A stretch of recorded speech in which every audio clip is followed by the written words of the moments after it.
Bon samedi les pirates, merci pour le live de hier soir. Comme d'habitude, vous avez été au top, vous avez accepté de venir témoigner de vos réussites, de vos récupérations de conjoints, etc. Vous étiez au top comme d'habitude. On a parlé de la formation qui est sortie cette semaine, qui s'appelle la formation sur l'acceptation, accepter une situation pour pouvoir la gérer et pour pouvoir la gérer efficacement et pour pouvoir la résoudre surtout. Vous avez le lien pour obtenir le catalogue des 120 formations en descriptif de cette vidéo, là, juste dessous. Accepter, c'est réussir. C'est tant qu'on n'accepte pas qu'on est en crise existentielle pour votre conjoint, on s'effondre. Tant qu'on n'accepte pas qu'on est un bébé pirate, qu'on a besoin d'apprendre et que l'on a besoin de progresser, qu'on est en mode de survie, eh bien, on s'effondre. Alors, d'où ça vient cette histoire d'acceptation nécessaire? C'est que le cerveau humain est un organe extrêmement complexe, vous l'avez compris, et qui est composé de zones distinctes qui remplissent diverses fonctions, mais surtout, il y a des régions cérébrales, mais surtout ces régions cérébrales sont reliées entre elles et c'est ce qui fait effectivement vos comportements, vos réactions et l'acceptation.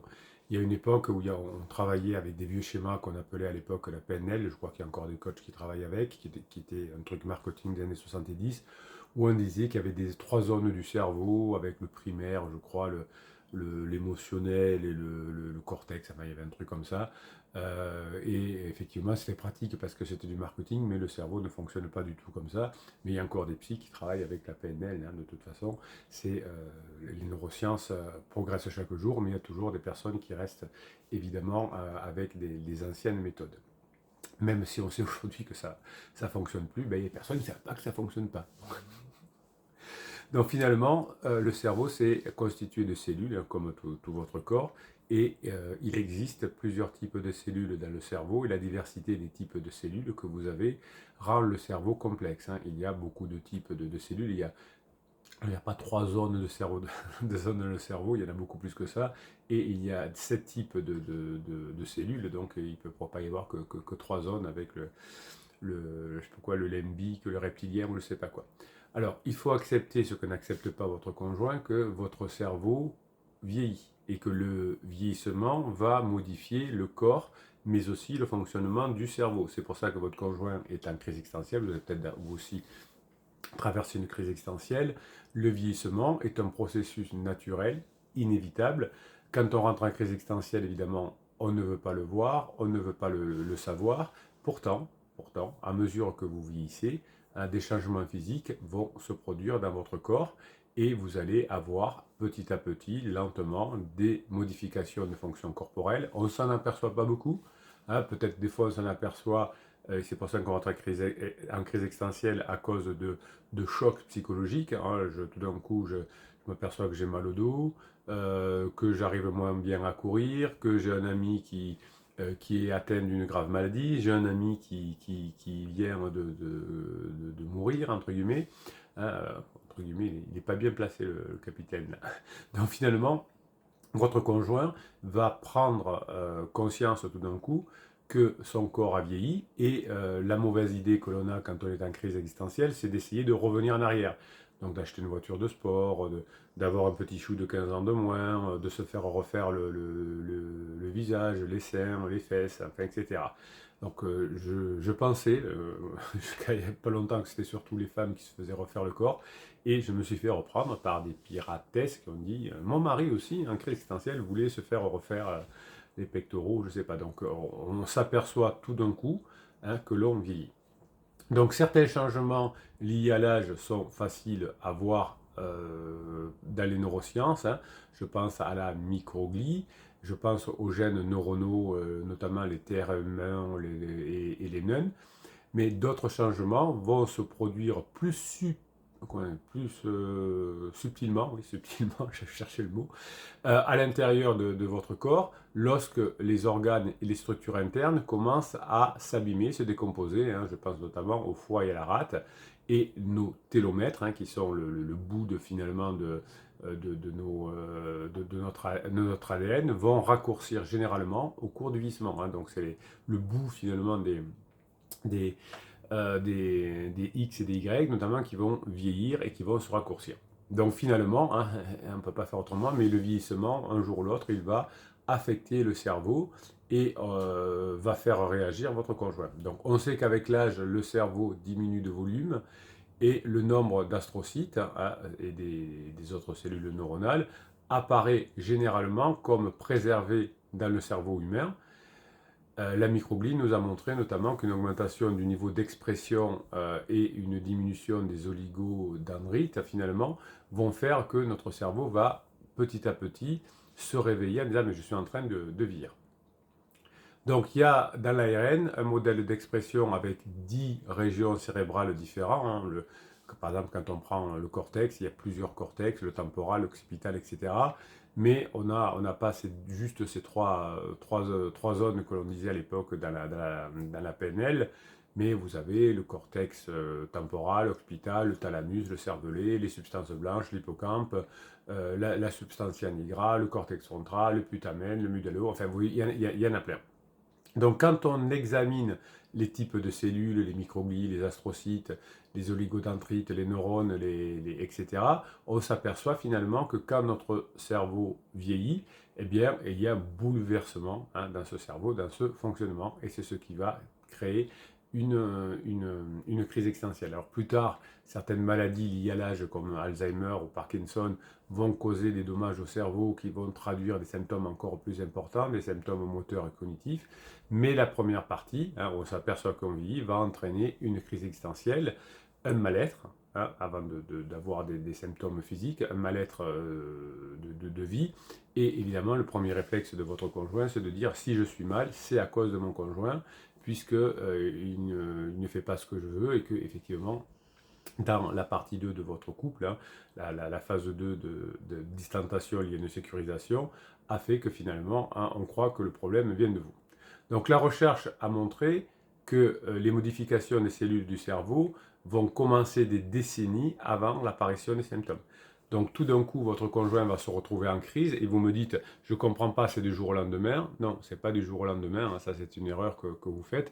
C'est une lente préparation, hein, pas du jour au lendemain, une lente préparation qui arrive, hein, parce qu'il y a un choc psychologique. Quelqu'un qui se marie, pour la crise de la trentaine, ça peut être les meilleurs amis qui ont des enfants et pas nous encore, ou l'enfant qui quitte le domicile conjugal, etc., parce qu'il va faire ses études. Donc tout ça, ce choc va faire que tout ce qui s'est préparé pendant des décennies va faire que le symptôme de crise va apparaître. Au fur et à mesure de la crise existentielle, on va constater finalement une diminution des astrocytes, de la microglie et aussi des cellules endothéliales et qui vont faire souffrir votre conjoint. Donc finalement, si on étudie des banques de cerveau, finalement, hein, et que l'on compare des échantillons de cerveau jeunes, d'âge moyen et âgé, on s'aperçoit très bien pourquoi arrive la crise existentielle, parce que le cerveau commence à évoluer et fonctionne différemment. Donc finalement, quand votre conjoint vieillit, mais vous aussi et le capitaine aussi, on va avoir un changement de fonctionnement cérébral. Alors évidemment, on peut pas faire on ne fait des études en neurosciences, soit effectivement sur des échantillons de personnes qui sont entre guillemets des cobayes, ou alors sur des études post-mortem, hein, quand les personnes sont décédées. Pardon. Donc finalement, l'évolution et la crise existentielle de votre conjoint va venir d'une mauvaise utilisation, de mauvaises connexions cérébrales entre ces 10 régions dont je vous ai cité quelques-unes tout à l'heure. Donc finalement, les cellules de ces échantillons du cerveau, certaines vont être activées, hein, les liens vont faire que certaines cellules ne vont plus servir qu'à quelque chose, donc elles ne vont plus être irriguées, elles vont disparaître quand on a une modification des liens entre les différentes parties du cerveau. Donc notamment pendant la crise existentielle, tout ce qui est préfrontal est très peu relié avec tout ce qui est émotionnel. Et c'est pour ça que votre conjoint fait plein de bêtises. Donc finalement, pour étudier quels gènes étaient activés dans les cellules cérébrales, on a utilisé des techniques qu'on appelle des puces à exons, qui contiennent des sondes exoniques. Et si on compare des échantillons de cerveau qui sont encore jeunes, mais aussi des cerveaux de la quarantaine et puis des cerveaux plus tard âgés, on va trouver par cette analyse d'ADN finalement quels sont les gènes qui sont principalement détectés et altérés dans chacune région du cerveau. 9 gènes ont été trouvés comme couramment altérés au moment de la crise existentielle, y compris l'ARN qu'on appelle l'ARN non codant et les marqueurs de microglies. Donc cette analyse par puce des ADN et des ARN a montré 3 découvertes majeures. Tout d'abord, on constate, d'où vient la crise existentielle finalement, que les neurones étaient principalement régulés à la baisse. On a constaté que les microglies étaient régulés et que les oligodendrocytes ont montré un schéma mixte de changement d'expression, de fonctionnement. Donc finalement, la diminution de l'âge de l'expression des gènes spécifiques, finalement, va faire en sorte qu'on va avoir une diminution du nombre d'oligodendrites et des neurones dans le cortex frontal. Donc comme il y a une diminution des neurones dans le cortex frontal et des dendrites, eh bien finalement, qu'est-ce qui va se passer? C'est que petit à petit, le cerveau va ne plus fonctionner comme avant, il va falloir qu'il se reconfigure pour arriver à fonctionner. Et c'est là qu'intervient la crise existentielle. C'est là qu'intervient la crise existentielle. Le cerveau de votre conjoint est en train de se reconfigurer, puisqu'il y a des neurones qui ont disparu, et des dendrites aussi. Alors ça ne veut pas dire qu'il y a moins de neurones, mais il y a moins de neurones dans le cortex frontal notamment, et donc il va falloir réaliser de nouveaux liens. Et ça prend du temps. Réaliser des nouveaux liens, c'est de la biologie, donc il faut attendre que ça se construise, comme un bras qui a été endommagé et qu'il faut réparer. Donc finalement, les découvertes de la neuroscience nous apprennent que la crise existentielle vient du fait que le cerveau vieillit et que certaines parties du cerveau déclinent et qu'il va falloir reconfigurer le cerveau pour continuer à avancer. Et ça crée de graves dommages. Votre conjoint fait des erreurs, notamment parce que les parties préfrontales fonctionnent mal. Donc, l'expression de cellules neuronales va décliner dans certaines parties du cerveau, mais les microgliales, les cellules microgliales, restent actives. Ces changements cellulaires vont vous aider à expliquer des changements dans le vieillissement, dans les marqueurs inflammatoires qui vont créer des fatigues chez votre conjoint. Donc finalement, votre conjoint rentre en crise existentielle, puisqu'il va avoir des changements dans les gènes spécifiques au niveau des cellules dans plusieurs zones du cerveau. Et finalement, si on a une vue d'ensemble moléculaire du cerveau, on va voir ce cerveau qui vieillit, qui se reconfigure et qui, à la fin de la reconfiguration, pourra passer dans une nouvelle étape de sa vie. Donc ça va durer 18 mois, 24 mois, parfois 36 mois, mais cette reconfiguration, vous n'y pouvez rien. Alors votre conjoint, lui, fait des erreurs en pensant que c'est à cause de vous qu'il est mal, mais il n'est pas mal à cause de vous, il est mal à cause de sa reconfiguration cérébrale. Et vous faites des erreurs pensant, en écoutant le déclaratif du conjoint, c'est à cause de toi parce qu'il y a 2 ans, tu m'as pas fait ça ou tu m'as pas dit ça. Vous allez tomber dans la gentillesse et ça va saouler votre conjoint. Vous allez tout faire à la maison et ça va saouler votre conjoint.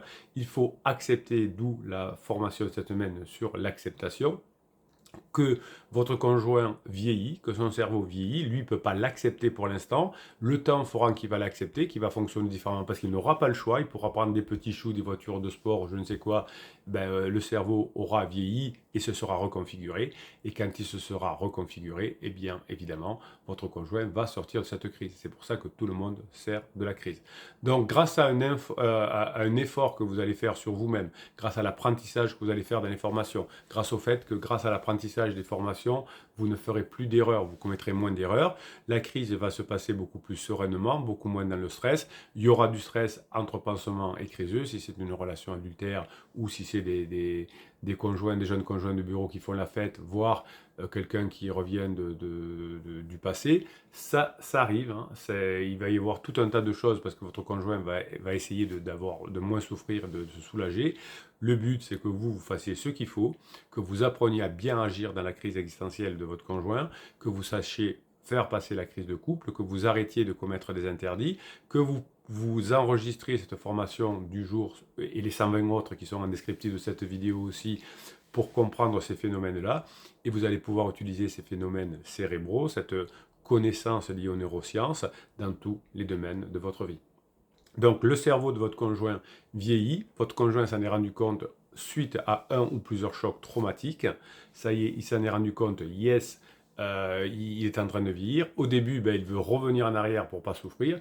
Il n'y arrive pas, il souffre, il s'épuise et il sort de sa crise. Est-ce que vous aurez suffisamment fait de formation jusque-là? Est-ce que vous aurez suffisamment appris pour qu'à la fin de la crise, vous ayez planté suffisamment de petites graines pour y arriver? Il n'y a que vous qui pouvez le dire. La crise existentielle se terminera, le reconfiguration du cerveau va se faire, les lunes de miel avec les pansements d'hiver vont s'arrêter.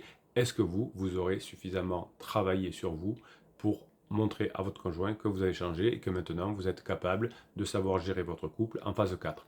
C'est à vous de déterminer, vous avez tous les ingrédients pour réussir, vous avez 120 formations pour y arriver. Allez, on va aller faire un tour du côté de YouTube, hein, voir les questions que vous m'avez posées et je vais y répondre. Vous savez que je réponds aussi chaque jour sur le canal Telegram à vos questions sur Facebook et à vos questions sur les commentaires. Si vous voulez aller sur Facebook, vous allez en descriptif de cette vidéo sous le catalogue des 120 formations, vous avez le lien pour aller sur Facebook et vous avez aussi sous le catalogue des 120 formations le lien pour aller sur Telegram. Sur Telegram, tous les matins, je vous mets un audio. La journée, je vous mets des shorts, des petites vidéos.